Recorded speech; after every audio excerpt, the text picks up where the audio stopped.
네, 반갑습니다. 기도하고 시작할게요. 하나님 아시나님 아버지 감사드립니다. 오늘 저희가 교회에 대해서 배우기에 모였습니다. 오늘 교회 첫 번째 사역, 거룩한 예배에 대해서 배웁니다. 이 예배를 정말 우리가 어떻게 하나님께 드리는 것인지, 또 하나님께서 우리에게 어떤 은혜를 베풀어 주시는 시간인지 저희가 더 잘 명심하고 우리가 드리는 예배를 온 마음을 다해 드릴 수 있도록 도와주시옵소서. 예수님의 이름으로 기도드렸습니다. 아멘. 네, 오늘 교회론의 일곱 번째 시간입니다. 벌써 교회론 반환점을 지났어요. 교회론이, 교회론이 우리 책 교재가 총 12장인데, 그중에 첫 번째가 교회의 본질, 교회의 특징, 이런 거 배웠고, 교회 정의 이런 거 배웠고, 두 번째가 교회의 표지, 어떤 게 교회가 그러니까 어떤 교회가 좋은 교회인가, 이런 걸 보는 걸 배웠어요. 세 번째가 이제 교회의 사역인데, 교회가 이제 어떤 일을 해야 되는지에 대해서 배우도록 하겠습니다. 교회의 사명 혹은 사역. 자, 우선 교회는 어떻게 그릴까요? 교회는 어떻게 그려야 될까요? 이렇게 그릴까요? 네. 이 정도면 저로서 잘 그리는 것 같아요. 자, 교회는 일단 하나님을 섬기는 곳이죠. 그리고 교회 안에 지체들과의 관계를 맺고 있고요. 또 교회 바깥에 있는 세상과의 관계를 맺고 있어요. 그래서 우리 책이 뭐 중요한 게 아니라 우리 믿음의 선배들이 교회의 사명을 첫 번째로 교회는 하나님을 예배하는 곳, 그리고 신자들을 교육하는 곳, 그리고 세상을 전도하는 곳. 이렇게 교회가 예배, 교육, 전도를 해야 된다. 이런 얘기를 했습니다. 그래서 오늘 첫 번째, 이 교회가 하나님께 드리는 예배의 사명을 감당해야 되는데, 이 예배에 대해서 자세히 다뤄보도록 하겠습니다. 자, 예배를 일단 좀 보려는데, 첫 번째로 이거를 봤으면 좋겠어요. 오늘날 예배의 방법이 되게 다양해요. 물론 이제 하나님을 섬긴다, 하나님께 드린다라는 본질은 동일하지만 오늘날 다양한 예배의 방법들이 있습니다. 제임스 화이트라는 사람은 세기별로 16세기부터 20세기까지 좌익, 중도, 우익을 기준으로 9가지로 이것저것 분류해 놓은 기준이 있고요. 매튜 핀슨이라는 사람은 이제 위에는 세 가지, 좌익, 중도, 우익 세 가지 스펙트럼이었잖아요. 근데 그 매튜 핀슨이라는 사람은 5가지의 이제 기준을 가지고 예배를 구별했습니다. 그래서 어떤 교단, 주로 이제 어떤 신학적 학파들이 어떤 예배를 추구하는지에 대해서 얘기를 했어요. 자, 여기서 간단히 오늘 책에서 나오겠지만 간단히 말씀드리면 현대적 예배는 오늘날 엄청 뭐랄까요? 사실 찬양을 열심히 한다고 그게 어떻다는 건 아닌데, 그러니까 예를 들면은 찬양을 할 때, 그러니까 어떤 찬양의 본질보다는 찬양의 화려함에 조금 더 집중하고, 예배에서 어떤 이뤄지는 부수적인 행사들, 이벤트들, 이런 걸 좀 중시하면서 사람들에게 다가가려는 이제 현대적 예배, 즉 약간 마케팅적인, 그러니까 교회 예배 자체를 신자들을 포함해서 혹은 불신자들까지를 이제 혹하게 만드는 어떤 그런 요소들을 많이 담아야 된다라고 주장하는 곳이 이제 이 현대적 예배의 방식입니다. 현대적이라는 말이 그래서 딱히 좋은 그러니까 부정적인 어감으로 쓰였다고 보시면 돼요. 좋은 말투로 쓰인 게 아니에요. 자, 그리고 두 번째로 통합적 예배는 약간 이제 교회의 전통적인 방식을 따르면서도 그런 마케팅적인 요소를 그냥 적당히 섞은 예배 이렇게 보시면 될 것 같고요. 전통적 복음주의 예배는 이제 성경이 말하는 원리에 따라서 그렇게 이제 하나님께 하나님을 드리는 본질을 잘 따르고 있는 균형 잡힌 예배라고 보시면 될 것 같고요. 결국 답정과 같이 우리는 전통적 복음주의 예배를 따라가야겠죠. 우리 이머징 예배를 보기 전에 오른쪽에 가서 예전적 예배를 먼저 보면, 예전적이라고 하면은 그러니까 이렇게 봅시다. 예전적인 어떤 전통을 따르는, 전통만을 따르는 건데, 그러니까 전통을 따르는 게 뭐 나쁘다는 게 아니라, 그러니까 여기 예전적 예배에 해당하는 게 예를 들면 카톨릭 같은 게 있거든요. 그러니까 어떤 절차나 예배의 오히려 예배의 본질이 하나님께 예배드리는 것보다 그냥 그 전통과 절차를 지키는 것 자체가 더 중요하다. 그러면 하나님은 자연히 따라온다. 라는 게 이제 예전적 예배의 중심 마인드고요. 이머징 예배는 그 예전적 예배를 따르면서도 이렇게 어떤 여기 현대적 예배 요소들을 이렇게 갖고 오는 스펙트럼이 저 멀리 있는데 억지로 이렇게 가져오는 거죠. 그래서 굉장히 이렇게 짬뽕 같은 그런 이머징 예배가 있습니다. 그 이머징 예배는 나중에 여러분이 한번 좀 기회가 되신다면 깊게 공부를 해 보셨으면 좋겠어요. 이게 어디 잠깐만요.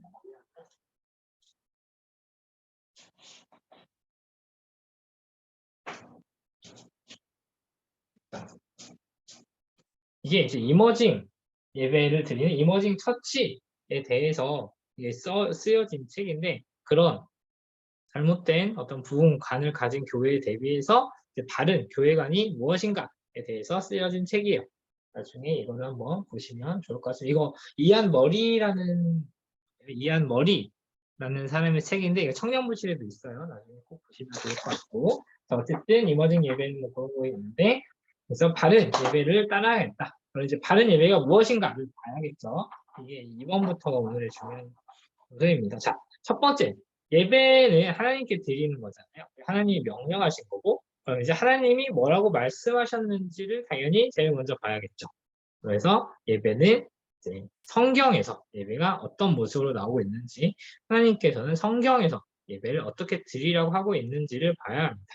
자, 그거는 첫 번째로 가장 중요한 게 이제 십계명이겠죠. 십계명이 이제 나중에 여러분들과 십계명을 같이 할 기회가 있으면 좋을 것 같은데 없으면 나중에 저 졸업하고 여러분들 하세요. 꼭 십계명이 1계명부터 10계명까지 있잖아요. 이거를 크게 두 개 나누면 1계명부터 4계명 그리고 5계명부터 10계명까지 나눠서 하나님을 사랑하고 이웃을 사랑하는 그런 계명에 대해서 다루고 있습니다. 여기서 특히 1계명에서 4계명은 하나님을 예배하는 것에 대해서 나오거든요. 첫 번째 계명이 예배의 대상입니다. 너는 나 이외에 다른 신을 내게 두지 말라라는 게 이제 1계명이죠. 2계명에서 이제 예배의 방법이 나옵니다. 너는 뭐 땅에 있는 것이나 하늘에 있는 것이나 물속에 있는 것이나 우상을 만들지 말고 그것들에 절하지 말며 그것들을 섬기지 말라. 나 여호와는 질투한 하나님인즉 이렇게 나를 뭐 제대로 섬기는 자를 뭐지? 아무튼 뭐 우상을 섬기는 자는 3, 4대까지 원수를 갚되 뭐 잘 섬기는 자는 1000대까지는 베푸느니라 이런 말씀하시잖아요. 자, 이게 우상을 만들지 말라는 게 너희의 방법대로 너희가 생각하는 편한 방법대로 예배를 드리라는 게 아니라 네? 하나님이 지정하신 방법, 하나님이 명령하신 방법에 따라서 예배를 드리라는 내용입니다. 3계명은 너는 여호와 이름을 망령되이 일컫지 말라는 예배의 자세에 대한 내용이고요. 4계명은 너는 안식일을 기억하여 거룩하게 지키라라는 예배의 시간, 예배의 시기에 대한 내용이죠. 자, 그래서 오늘은 예배의 방법에 대해서 4계명 위주로 설명이 되겠죠. 자, 2계명이 이제 너는 나의 우상을 만들지 말고 어쩌고저쩌고 나오잖아요. 그 우상을 만들지 말라라는 것도 있고 결국 하나님이 왜 2계명을 주셨냐면 당시에 이제 이스라엘 백성이 살던 시대에 살던 지역에 모든 어떤 종교적인 행위는 다 이렇게 우상의 형상을 떠놓고 그거에 대해 예배하는 방식이요. 그 뭐지? 예배라고 할게요. 그 우상 어떤 신상에게 예배하는 방식이었거든요. 즉 인간이 생각하는 신의 모습을 만들어 놓고 그것을 섬기는 모습이었어요. 근데 하나님은 나는 그 꼴을 못 본다. 라는 말씀하고 계시죠. 난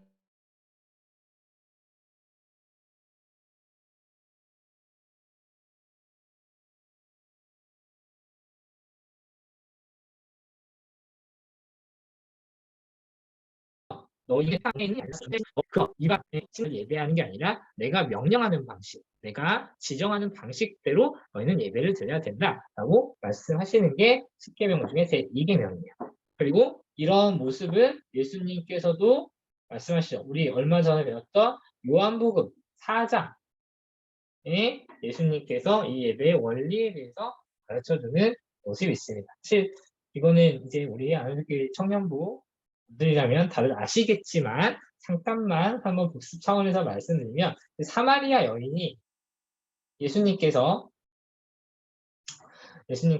이제 그 어디지? 예루살렘으로 올라가시다가 사마리아 지방으로 가시죠. 예수님께서 내가 사마리아 지방을 통과하여야 하겠느니라라고 해서 당시에 굉장히 모두가 기피하는 지역이었던 사마리아 지역을 예수님께서 찾아가세요. 그래서 거기서 어떤 사마리아 여인을 만나가지고 예수님이 나에게 물을 달라라고 하시죠. 그래서 예수님이 물을 달라고 하시고 사마리아 여인이 물을 떠다 드리고 이걸 대화를 하시다가 사마리아 여인이 나에게 평생 목마르지 않는 그 물을 내게 주시옵소서라고 어쩌고저쩌고 하면서 하다가 이제 사마리아 여인이 이제 예수님께 질문을 하죠. 예수님께 질문을 합니다. 예수님께 질문을 해요. 질문, 어떤 질문이에요? 당신 유대인들의 조상은 당신 유대인들의 조상은 하나님께 예배를 예루살렘에서 드려야 한다고. 우리 사마리아 조상들은 예배를 우리 사마리아 지방에서 드리면 된다고 합니다. 그럼 도대체 어디서 그 제사를 드려야 합니까? 예루살렘입니까? 우리 지역입니까? 도대체 어디서 예배를 드려야 합니까? 라는 질문을 하죠. 여기서 예수님께서 답변을 뭐라고 하세요? 예수님의 답변. 하나님은 영이시니 예배하는 자가 영과 진리로 예배하라 라고 하시죠. 자, 여기서 영은 성령님을 말씀하시는 거고, 자, 요한복음에서 진리는 예수님을 말해요. 말씀이, 그러니까 요한복음 1장, 18절 연대 보면은 말씀이 육신이 되어 이 땅에 오셨다라고 하잖아요. 그 말씀, 진리 하면 다 예수님을 말하거든요. 즉, 성령님의 임재와 성령님의 무엇인가 예수님의 사역을 힘입은 영과 진리로서 영이신 하나님께 예배하라고 했다. 그래서 질문과 답변이 굉장히 의미 있죠. 사마리아 여인은 인간적인 관점으로 어디서 예배드려야 합니까? 예수님은 어디서는 별로 중요하지 않아. 네가 영과 진리로 예배드리는 게 중요해라고 합니다. 즉, 예수님께서도 예배의 원리를 이런 인간적인 관점이 아니라 하나님이 지정하는 방법대로 예배를 드려야 된다라고 강조하시고 있어요. 그래서 이게 조금 거슬러 올라가면 이제 이계명이 나옵니다. 너희가 생각하는 그런 종교적인 의식이 아니라 내가 지정하는 방법, 나 스스로 있는 여호와가 지정하는 방법, 여호와에게 걸맞는 방법으로 너희가 예배를 드려야 된다라고 합니다. 자, 그래서 이제 줄표로 가볼게요. 돌아가서 자, 예배의 필수 요소는 말씀, 성찬, 기도, 찬양이 있어요. 자, 말씀, 성찬, 기도, 찬양 이런 것들은 당연히 예배에서 다루어져야 하고요. 자, 말씀, 성찬은 뒤에 나오겠지만 하나님께서 베풀어 주시는 은혜이고요. 그리고 기도, 찬양, 헌금까지는 이제 인간이 주신 은혜에 대한 반응으로 하나님께 드리는 겁니다. 이런 상호간에 이제 주고받는 요소가 있어요. 다만 예배의 환경적인 부분들, 자, 예배는 일단 주일에 드려야 돼요. 근데 주일 오전에 드릴지 주일 오후에 드릴지 이런 거는 사실 선택의 요소가 되죠. 사실은 오전 오후로 하면 조금 오해할 수 있는 게 일단 주일은 전부 하나님께 드리긴 해야 돼요. 근데 우리의 믿음의 연약함과 체력의 연약함 때문에 아침부터 저녁까지 예배를 드릴 수 없어서 특정 시간을 정해서 예배를 드리는 것이고, 어쨌든 교회 안에서 10시 반에 시작할지 10시 50분에 시작할지 11시에 시작할지 이런 것들에 대해서는 교회가 그 성도들의 상황과 어떤 그런 것들을 고려해서 정할 수 있죠. 예배 장소도 청년부에서 예배를 드릴지 유치부실에서 예배를 드릴지 이런 거는 얼마든지 자유롭게 정할 수 있습니다. 사실 예배 장소 관련해서는 요새는 이 교회 건물을 짓지 않고 어디 뭐 교회 다른 학교의 강당이나 이런 데서 예배를 드리는 교회도 있죠. 근데 우리가 교회론 초반부에도 배웠지만 교회의 본질은 교회 건물이 아니기 때문에 장소도 상관없고요. 자, 이 순서도 뭐 사도신경을 맨 처음 하는 게 뭐 일반적이긴 한데 그게 반드시 진리라는 건 아닙니다. 물론 여러분 그건 있어요. 이게 이 순서를 자유롭게 정할 수 있다고 해서 이거를 마음대로 뒤집는 건 조금 위험해요. 뭐 잘못됐다기보다는 좀 위험해요. 자, 우리 여러분 혹시 이런 데 접속해 보신 적이 있나 보네. 인터넷 서핑하시면 물론 저도 뭐 쓸데없는 사이트에 들어가 보긴 하지만 쓸데없는 뉴스 같은 거 많이 보긴 하지만 자, 인터넷을 기왕에 우리가 갖고 있다. 신문을 갖고 있다면 대한예수교 장로회 총회 합동측이죠. 이렇게 마크 이렇게 돼 있는 이런 교난 마크가 돼 있는 사이트 들어가서요. 다른 사이트 들어가지 말고 여기서 총회 헌법 총회 헌법 총회 헌법에 있는지 여기에 속해 있는지 따로 있는지 모르겠는데 아무튼 거기 보면은 예배 모범이라는 게 있어요. 자, 예배가 물론 예배의 뭐 구체적인 방식들은 교회가 마음대로 정할 수 있지만 예배의 선택 요소잖아요. 그런데 우리 교단에서 그냥 임의로 정하는 게 아니라 이렇게 예배를 드리는 게 가장 성경적이지 않을까라고 우리 믿음의 선배들이 깊은 연구와 고민을 통해서 정립해 놓은 예배 모범이 있습니다. 예배 모범에 따라 순서가 이제 사도신경, 찬송, 대표 기도 이렇게 구성이 되고 각 순서의 의미가 그 예배 모범에 포함되어 있어요. 여러분 꼭 기회가 되시면 이 예배 모범을 읽어보시면 좋겠습니다. 그 예배 모범을 보시면 오늘 이게 다루는 내용들도 좀 많이 나와요. 그래서 예배 모범에 이제 순서가 포함되어 있거든요. 그래서 그냥 우리 교단에 다니고 있다면 웬만하면 이 예배 모범을 따라서 드리는 게 맞는 것 같습니다. 네. 그래서 물론 예배 순서는 선택적이지만 어쨌든 근데 이것도 이거잖아요. 이제 우리 교단에서 이 순서를 권장하는 거지. 또 다른 교단 또 다른 순서를 또 권할 수도 있거든요. 그래서 그런 것들은 교단마다 교회마다 다를 수 있다. 이렇게 보시면 되겠습니다. 자, 세 번째 예배는 언약적입니다. 언약이라는 게 뭐였어요? 언약. 우리 인간론 할 때 예배. 인간과 언약에 대해서 배웠죠. 자, 언약은 여러 가지 종류가 있는데 주로 이제 이런 데서 이제 언약이 갑자기 툭 튀어나왔다 하면은 이제 하나님께서 일방적으로 사람에게 약속해 주신 걸 언약이라고 하거든요. 그리고 그 언약에 따라서 인간이 지금 다시 정리할게요. 자, 언약이라고 하면은 이제 인간과 하나님 사이의 약속이잖아요, 약속. 언약의 약속이잖아요, 약속. 그래서 주로 하나님이 인간에게 어떤 약속을 해주시는 게 언약이고, 일방적인 은혜를 베풀어 주시는 그 약속이 언약이고, 거기에 인간이, 사실 언약의 성립 자체에는 인간이 딱히 붙을 게 없어요.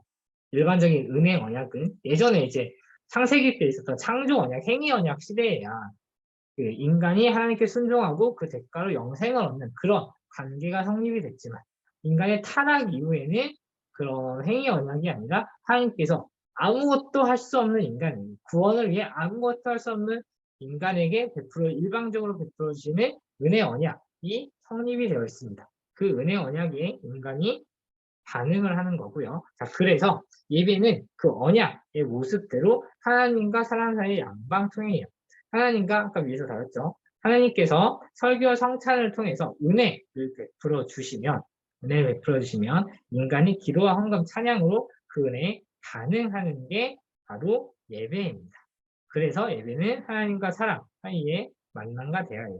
예배 시간에 하나님만 말씀하시거나 그래서 인간이 가만히 그냥 보고만 있거나 혹은 백성이 일방적으로 막 이것저것 막 드리고 말하고 원하고 그래서 하나님이 듣기만 하는 그런 게 아니라 이제 양 방향으로 이루어지는 대화인데 다만 어쨌든 대화의 주도권은 언제나 하나님께 있습니다.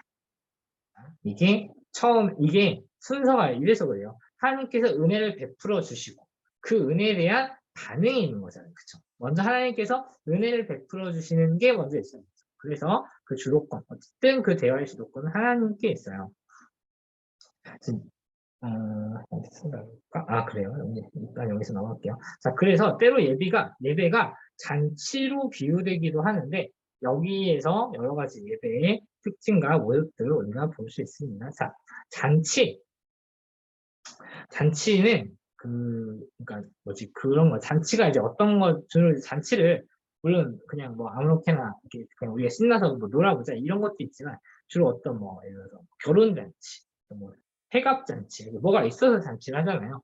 마찬가지로 예배가 잔치라면은 하나님의 그 언약을 기념하는 그 잔치가 바로 예배예요. 그래서 예배 때마다 하나님과 하나님 백성이 언약적 관계, 그 은혜를 더욱 새롭게 해서 더욱 돈독하게 하는 언약적 갱신이 일어나는 게 바로 예배입니다. 그 언약이 날마다 새로워지는 거예요.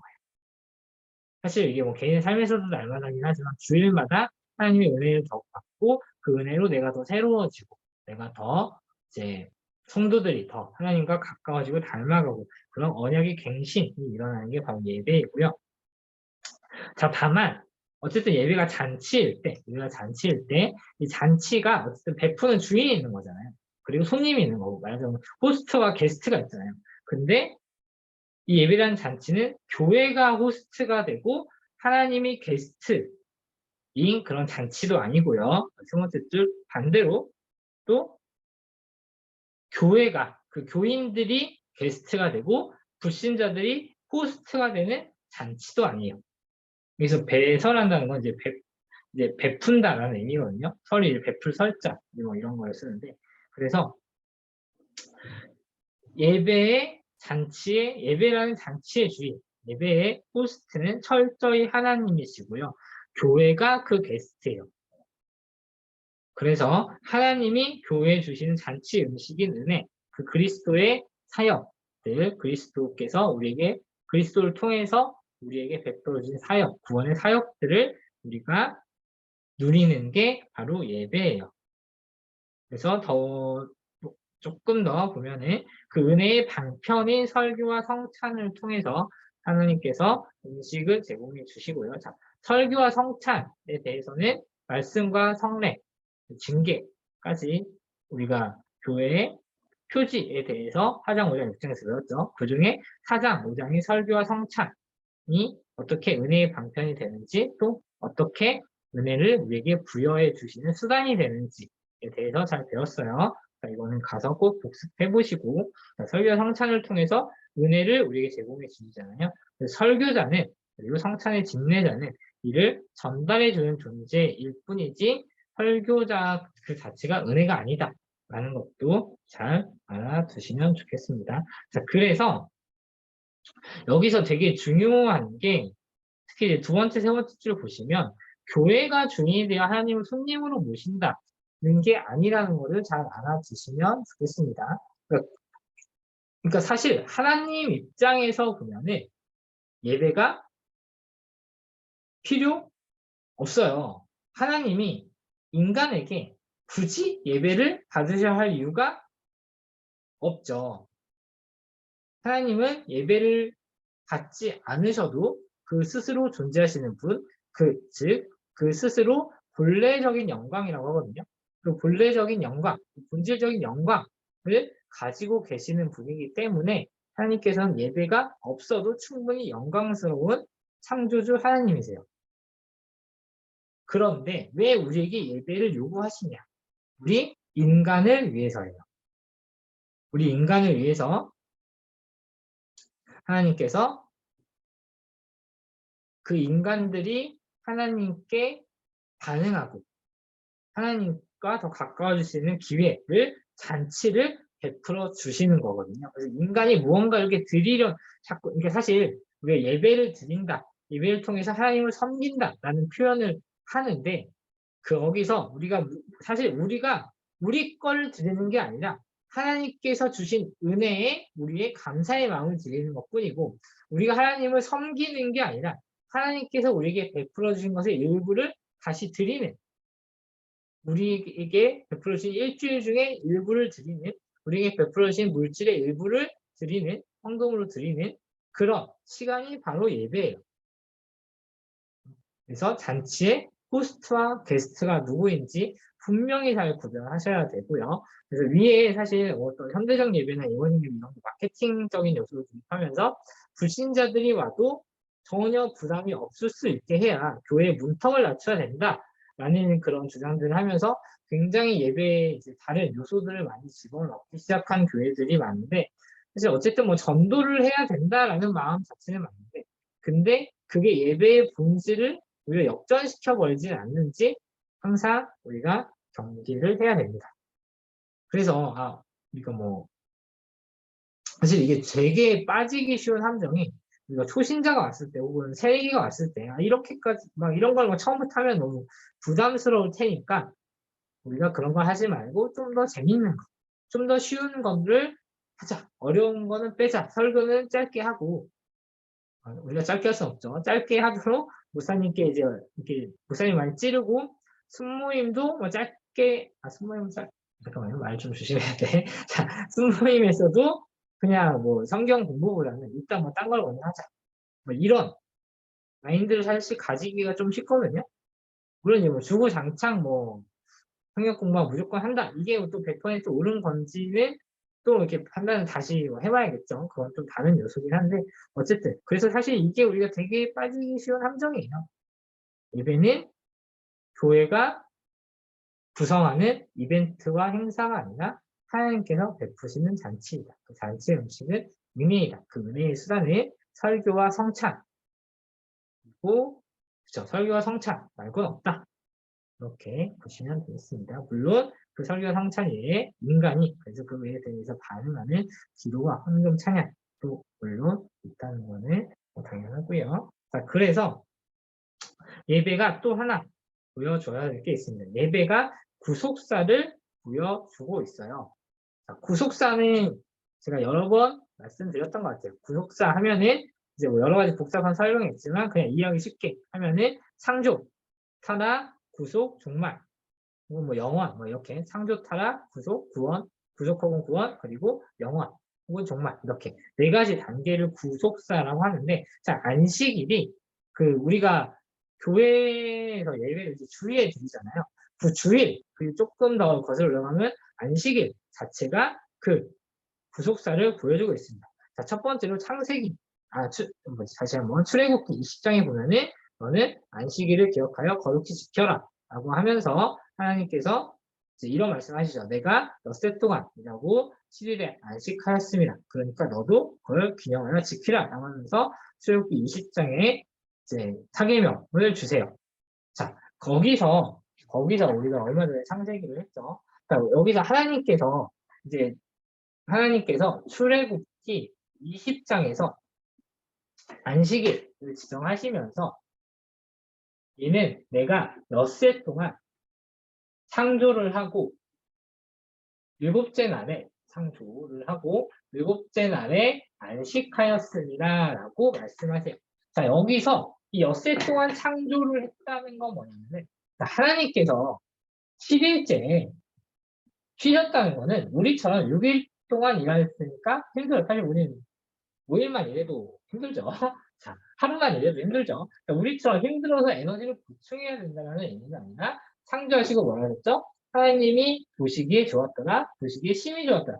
하나님께서 모든 것을 다 완벽하게 이루신 창조주 하나님이다라는 걸 드러내는 게 7일째 안식 하신 의미거든요.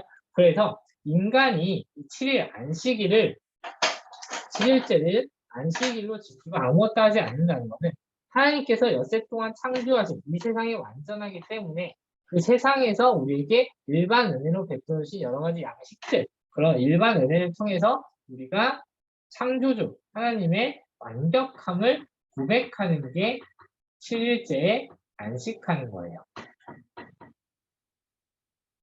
그래서 이 창조주의 완벽함을 기념하는 안식일이었어요. 출애굽기 20장에서는. 자, 그러다가 신명기 5장에서 마찬가지로 십계명을 한 번 더 주시는데 이때는 뭐라고 하시냐면은 내가 너희를 애굽에서 구속하여 냈지 않느냐 그것을 기념하라라고 하세요. 자, 여기서는 이렇게 합시다. 그래서 여기서는 창조의 완벽함을 기념하는 거고 여기는 구속 혹은 구원을 기념하고 있습니다. 애국으로부터 구속한 너희의 내가 너희를 애국으로부터 구속해내 너희의 하나님을 기념하라. 즉 구원에 대한 것이고요. 마지막에 또 보면은 신약에서 보면은 이제 사도행전 뭐 이런데 보면은 그 안식일을 초대교회가 안식일을 지키는 게 아니라 안식일 다음 날을 지키죠. 자, 안식일. 그래서 원래 토요일이라요, 토요일. 그래서 예수님이 요일로 따지면 금요일에 십자가에 돌아가셨어요. 그래서 우리가 이제 고난주간의 끝이 성금요일이죠. 우리가 안식일 다음 날, 금요일, 토요일, 일요일, 사흘 만에 부활하세요. 일요일. 그래서 예수님의 구원의 날이 이제 일요일이 되었고, 그래서 우리는 이제 주일을 지킵니다. 이게 바로 예수님의 사역을 기념하는 날이 된 거예요. 이제 주일이. 원래는 창조를 기념했던 안식일. 하나님이 이스라엘 백성을 선택하고 구속하셨음을 기념하던 날이 이제 예수님의 새 창조를 기념하는 날이 되었어요. 그리고 마지막에 어디였죠? 히브리서에서 나왔던 것 같은데 여기 안 나왔네. 히브리서 보면은 이제 우리가 영원한 안식 어떻게 할까요? 우리의 영원한 안식을 이제 대망하는 기다리는 그런 날이 됩니다. 그래서 창조부터 구속 그리고 영원까지 기념하는 날이 주일의 의미예요. 자, 그렇게 우리가 주일에 교회를 가는 것만으로 우리는 하나님의 구속사를 기억하고 고백하고 있다는 것. 자, 우리가 아무 생각 없이 준비하고 지하철 타고 버스 타고 이렇게 교회로 가는 게 사실 우리가 이미 그 행동을 통해서 구속사를 기념하고 있다라는 영광스럽고 놀라운 사실을 잘 기억하시기 바랍니다. 자, 그리고 성찬. 우리가 이 성찬을 앞에서 깊게 다뤄가지고 오늘 간단히 할게요. 자, 성찬은 예수님이 행하신 일을 기억하게 하잖아요. 예수님께서 우리에게 죄를 씻으시고 우리와 연합하는 그런 것들을 과거의 구원을 기억하게 하고 또 현재 보좌 우편에 계신 예수님과 교제하게 하고 마지막에 재림을 기다리기 그 연합을 통한 재림 그러니까 연합을 거쳐서 재림 때 우리가 예수님과 같이 될 것을 기다리게 해주는 그런 모습들이 우리 예배의 성찬에 있습니다. 자, 그래서 예배는 하나님의 구속사가 드라마처럼 펼쳐지는 공연이에요. 결코 교회가 배우이고 하나님이 관객인 게 아니에요. 그리고 교회가 배우이고 불신자가 관객인 게 아니고요. 여기서 다뤘죠. 하나님이 주관이고 교회가 관객이에요. 다만 그 관객이 가만히 앉아서 보는 게 아니라 리액션을 열심히 하죠. 그게 기도, 헌금, 찬양이죠. 설교와 성찬을 통해서 하나님의 은혜를 열심히 관람하고 그 은혜의 공연에 적극적으로 반응하는 그런 예배를 드리는 우리 아나님교회 청년부가 되었으면 좋겠습니다. 자, 오늘 예배는 여기까지 하고요.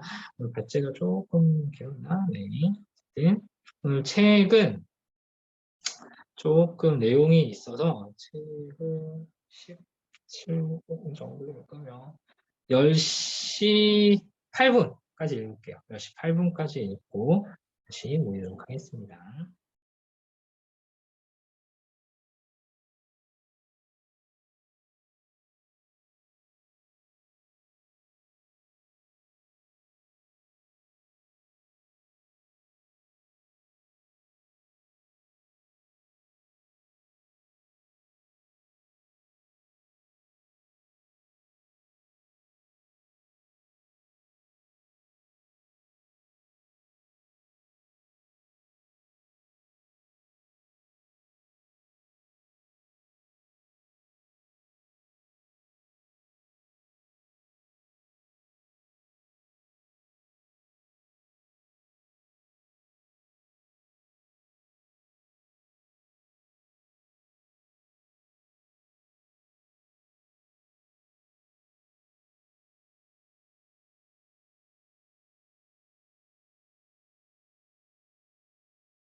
네, 여러분 책 다 읽으셨나요?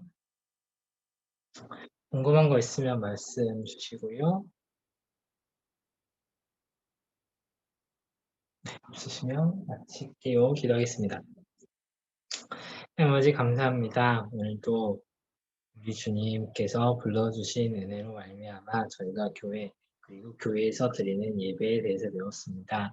우리가 하나님께 드리는 이 예배가 아마 우리가 우리의 시간과 물질, 헌신을 단순히 드리는 게 아니라 하나님께서 먼저 우리에게 그 은혜를 베풀어 주셨고 그 하나님께서 지정하신 방법과 시간과 그리고 그 마음에 따라서 우리가 하나님께 주신 그 은혜에 반응하는 그런 시간임을 우리가 더 잘 알고 우리가 드린 예배를 더 소중히 여기며 더 그 은혜에 감사할 수 있는 시간을 보낼 수 있는 저희가 될 수 있도록 도와주옵소서.